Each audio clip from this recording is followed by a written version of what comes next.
Dear student, welcome back in my YouTube channel.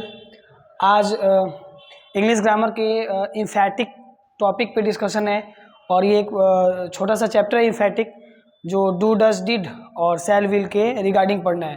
तो हम लोग सबसे पहले समझेंगे इम्फैटिक। इम्फैटिक का मतलब होता है जोरदार। ये किसी भी सेंटेंस में अपने स्थिति को थोड़ा सा जोरदार फॉर्म में अपने आप को प्ले करता है। जैसे हम लोग किसी भी नॉर्मल सेंटेंस को बनाते हैं तो उसमें हमारा जो एक स्टेटमेंट होता है वो सिंपल वे में होता है, और जैसे ही उस पर हम असरदार होके इफेक्टिव होके जोरदार तरीके से बोलते हैं वही इम्फैटिक है। हालांकि इसका कोई शाब्दिक अर्थ और बहुत बड़ा चैप्टर नहीं है। जैसे डू डज डिड और शैल विल का इस्तेमाल हम लोग टेंस के रिगार्डिंग कर चुके हैं, और टेंस के रिगार्डिंग इन सभी वर्ब का इस्तेमाल सिर्फ सेंटेंस को बनाने के लिए होता है, स्टेटमेंट को बनाने के लिए होता है। तो हालांकि ये एक रूल है इंग्लिश ग्रामर का कि जो प्रेजेंट फॉर्म में हो, पास्ट फॉर्म में हो, फ्यूचर फॉर्म में हो, उसके हिसाब से हम लोग वर्ब अप्लाई करते हैं सेंटेंस में।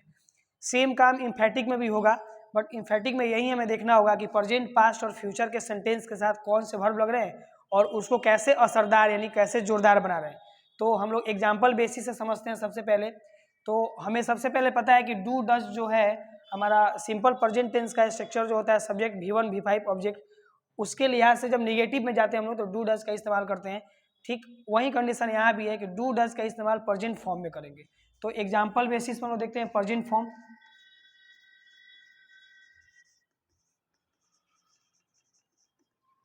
प्रेजेंट फॉर्म्स को देखते हैं। तो प्रेजेंट फॉर्म्स में जैसे आई ईट लिखते हैं, ये टेंस के रिगार्डिंग है। आई ईट मैं खाता हूँ, क्योंकि ईट V1 है।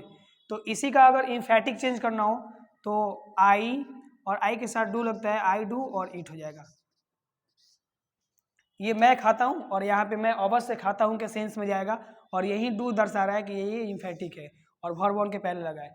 एक V5 के साथ भी देखते हैं, जैसे ही डांसेस, वह नाचती है। तो V5 का फॉर्म है। जब V1 V5 का फॉर्म लगाओ प्रेजेंट कहेंगे, और जैसे ही V5 लगाओ तो फिर ये एक बहुत अच्छा ट्रिकली है कि जिस वर्ब में एस लगाओ वो डज के साथ ले जाएंगे, जिस वर्ब में एस नहीं लगाओ उसके लिए डू बना है। तो फिर अगर ही डांसेस है तो ही का ही हो जाएगा, डांसेस है तो फिर डज वाला वर्ब लेंगे हम, ही डज, और डांसेस को V1 ओरिजिनल फॉर्म में ला के छोड़ देना है। फिर यहाँ पे डज होगा इम्फैटिक है, तो वह नाचती है, वह नाचता है, और यहाँ पे वो अवश्य नाचता है। ये हो गया। यानी कि हम समझ पाए डू और डज का इस्तेमाल सिंपल प्रेजेंट टेंस के सेंटेंस में इम्फैटिक बनाने के लिए होता है। डिड जो है ये इंडिकेट करता है पास्ट फॉर्म को। तो हम लोग ऐसे ही जैसे प्रेजेंट को देखें वैसे ही पास्ट को देख लेते हैं। पास्ट फॉर्म्स में जैसे ही, अच्छा पास्ट टेंस में हम लोग टेंस में पढ़े सब्जेक्ट प्लस V2, हमें यही खोजना है V2।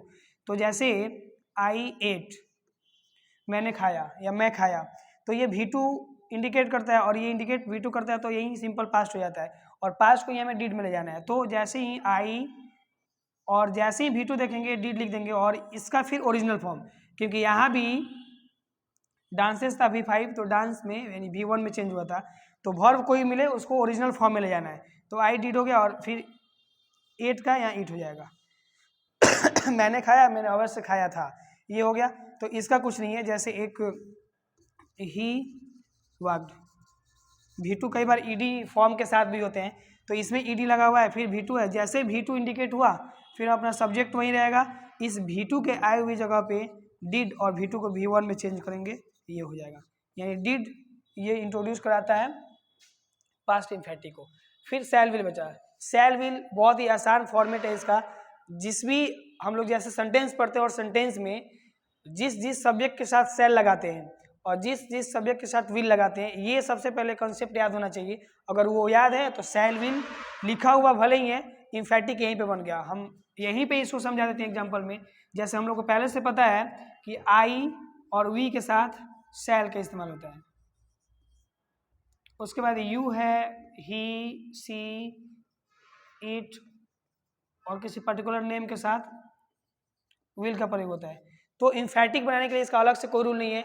इम्फैटिक में सिर्फ एक्सचेंज ऑफ वर्ब होता है, जो पार्टिकुलर सब्जेक्ट के साथ अकॉर्डिंग टू द टेंस जो आता है वर्ब, उसी को चेंज करके उसके सामने वाला वर्ब को लगाते हैं। जैसे हम लोग नॉर्मल सेंटेंस क्या बनाएंगे, सेंटेंस के अकॉर्डिंग, टेंस के अकॉर्डिंग, आई शैल गो, मैं जाऊंगा, ये नॉर्मल सेंटेंस है, और ये अकॉर्डिंग टू टेंस के स्ट्रक्चर पे भी है, subject plus V1, subject plus shell will plus V1 plus subject पे। तो इसी शैल को सिर्फ चेंज करना है और आई का आई सब्जेक्ट सेम रहेगा, शैल की जगह पे विल हो जाएगा और उसके बाद गो हो जाएगा। इसका मतलब हो जाएगा मैं अवश्य जाऊंगा, इसका मतलब मैं जाऊंगा। शैल चेंज हुआ, विल में कन्वर्ट हो गया और इस तरह से हम समझ पाए कि हमारा इम्फेटिक बना। तो डू डज प्रेजेंट फॉर्म के लिए, डिड पास्ट फॉर्म के लिए, और शैल विल में जहाँ पहले से शैल अप्लाई होता है वहाँ पे विल, और विल जहाँ अप्लाई होता है वहाँ पे शैल। इसके साथ ये इम्फेटिक का चैप्टर समाप्त हुआ। इम्फेटिक चैप्टर के रिगार्डिंग जितने भी एग्जाम्पल हैं और इसके जो भी डिस्कशन पॉइंट हैं इसको देखें, समझे, इससे जुड़े। मुझे नहीं लगता कि इससे जुड़ा कोई प्रॉब्लम हो, फिर भी कोई प्रॉब्लम हो तो कमेंट बॉक्स में डालें और इस वीडियो को लाइक एंड सब्सक्राइब करें। देखने के लिए धन्यवाद। Thank you for watching.